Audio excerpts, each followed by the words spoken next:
we can now all agree that the moral crimes committed here by Ryan Reynolds against Justin Baldoni have amounted to high treason. Well, it's still getting messier and messier in the It Ends With Us feud between co-stars Blake Lively and Justin Baldoni. Did you hear about the storm brewing in Hollywood? Justin Baldoni and Blake Lively's legal drama is the talk of the town, and it's so messy, it's hard to know where to even begin. But let's dive in, because this story has everything. Lawsuits flying left and right, accusations of sabotage, behind-the-scenes feuds, and emotional confessions that'll make your jaw drop. Her PR team, if you're her agents, if you are her lawyer, you are saying to her, you need to be neutral. You need to stay out of this thing. So here's the setup. Justin Baldoni, who you probably know from his acting and directing work, recently opened up about how tough his year has been on a podcast. Now, before you assume this is all about his feud with Blake Lively, let's be clear. This podcast was recorded last year, before the legal drama exploded. But here's the kicker. Even back then, Justin was already showing signs that something wasn't right. He admitted to struggling with anxiety and feeling completely drained after a whirlwind year. And it's pretty clear now that everything he was dealing with behind the scenes was just the tip of the iceberg. You're not kidding when you say this is getting messier. The author of that book deleting her Instagram account, another who plays Baldoni's sister in the film, being harassed online. During the podcast, Justin talked about sending a vulnerable text message to his closest confidants, including the president of his company. He told them he wasn't okay. He was exhausted, overwhelmed, and just emotionally spent. He confessed that he hadn't given himself the time to heal after what he called an intense year.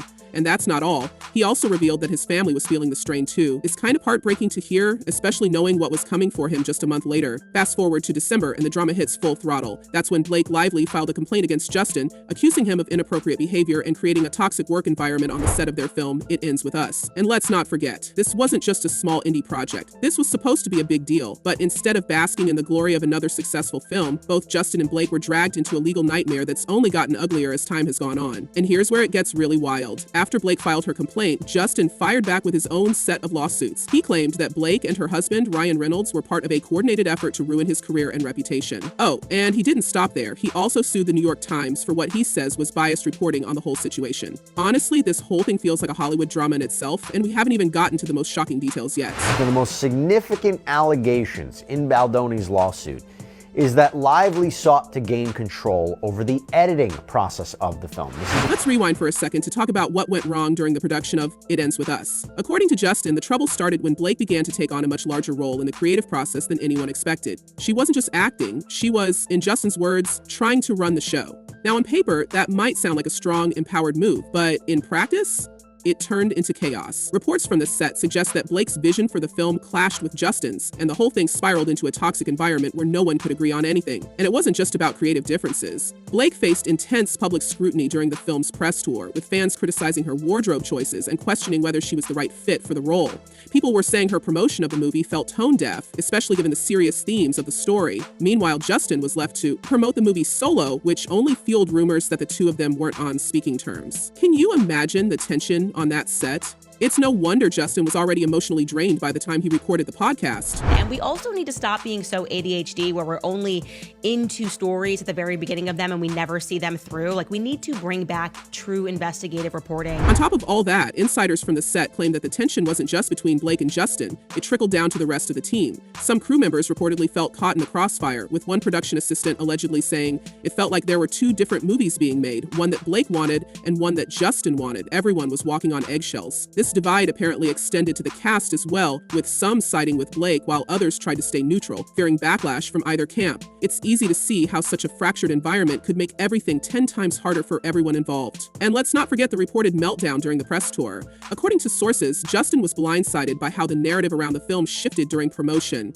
When fans began criticizing Blake's portrayal of the movie's themes, Justin allegedly felt like he was being dragged down with her. In one particularly tense moment, he's said to have broken down privately, venting to his team about feeling like his reputation was being unfairly attacked. While some say this was an honest emotional reaction, others have framed it as another example of the growing divide between the two stars. It's just this weird thing that women do. I don't know why, but we lie to each other on the internet. I see it all the time. I want to call it out. I want to be like the internet police and be like, that's not true. Stop supporting your friends when they're doing bad or harmful things. To make matters worse, the project itself was under enormous scrutiny from the start, being an adaptation of a beloved novel by Colleen Hoover. Fans of the book had sky-high expectations, and any misstep in casting, production, or promotion was bound to be magnified. Blake's wardrobe choice choices and the tone of her interviews may have been the most obvious flashpoints, but this was a production where every single detail was being judged by a massive vocal fan base. For Justin, who was both starring in and directing the movie, the pressure was almost unbearable. It's no wonder he spoke about needing time to heal. This wasn't just a professional setback, it was a deeply personal one. Here, right? So Baldoni says this was all an effort to hijack the film to get her way. Lively claims she was the victim of harassment in a hostile work environment.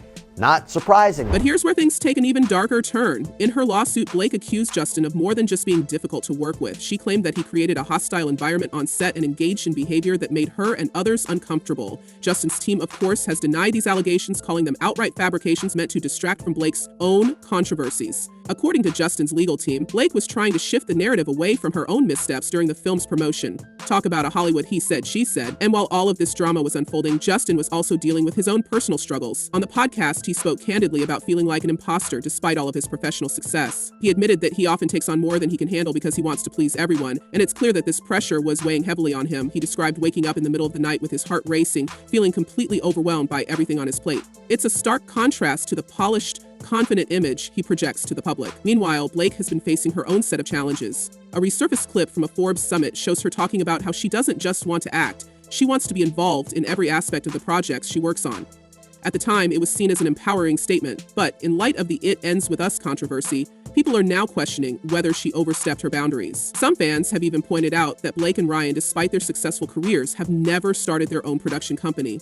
One fan commented, "It's so weird that with all the businesses she and Ryan buy, they don't have their own production company.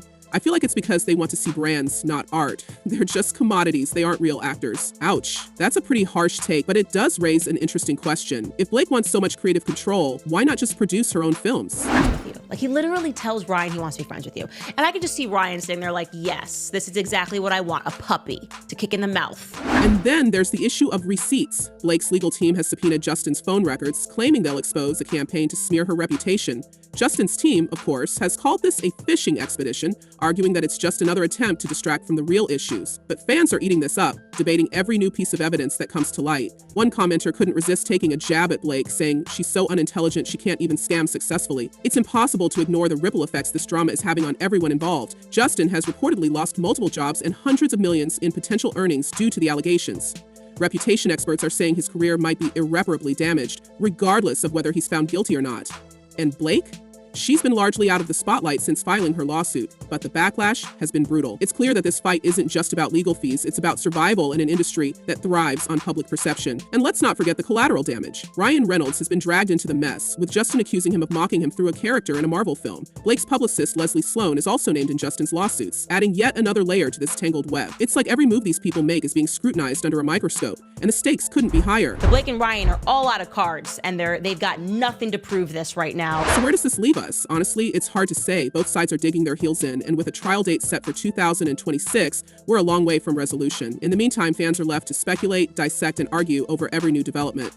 Will Justin's claims hold up in court? Will Blake's evidence prove her accusations? And most importantly, will either of them be able to salvage their careers after all this? What do you think? Is Justin the victim of a smear campaign, or is Blake standing up for herself in a toxic industry? And how do you feel about the way their personal drama is playing out so publicly? Let us know in the comments, because this is one story that's far from over. See you in the next video.